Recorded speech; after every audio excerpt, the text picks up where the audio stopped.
Мечеть в Суухдере стала настоящим украшением и гордостью микрорайона Борчахрах и всего Ахмеджита. Ее история началась в 2006 году.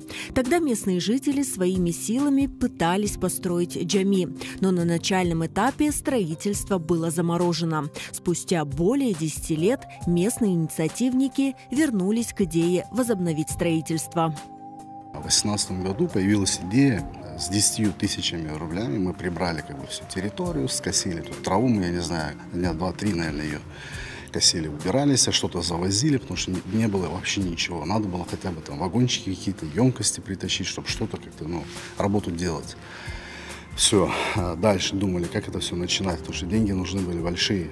Во всех социальных сетях был объявлен сбор средств на строительство мечети в Суухдере, на который откликнулись не только жители Крыма, но и неравнодушные из-за пределов полуострова.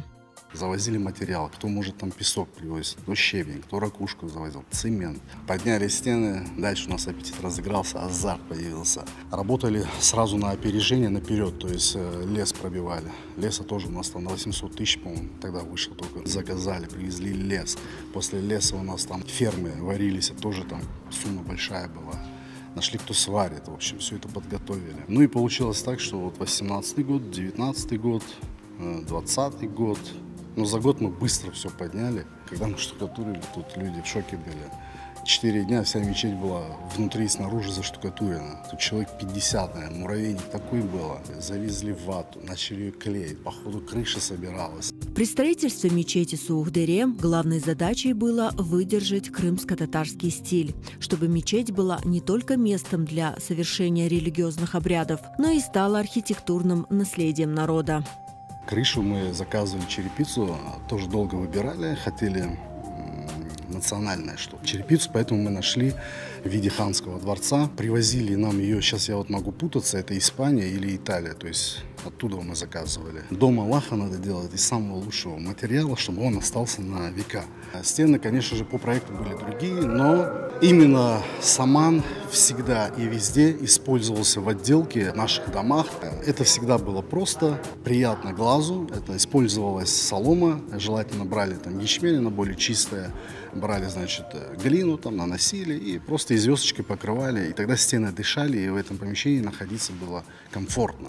Общая площадь мечети в Суухдере составляет 600 квадратных метров. Здесь одновременно могут совершать намаз более 700 человек. Наш джами считается двухэтажным, то есть основной это нижний этаж для мужчин, а верхний сделали для женщин. Женский, этаж вмещает примерно 100 человек, до 150 это потеснится, если нижний этаж, я думаю, где-то 600 человек спокойно вместится, потому что у нас еще есть территория при входе. Но работ на территории мечети в Суухдере еще немало. Они продолжаются по мере поступления денежных средств. Цели и задачи амбициозные. Есть у нас, михраб, мы его должны отделать. Пока я еще не нашел мастеров, будем искать, работать над этим.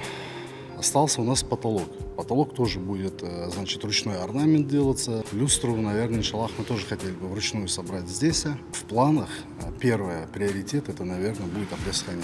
Потому что ее нужно запустить, так как уже очень много людей приходит. А в дальнейшем, конечно же, самая главная цель – это школа хафизов. Она будет строиться, иншаллах, у нас на 3 этажа. Проект у нас готов уже.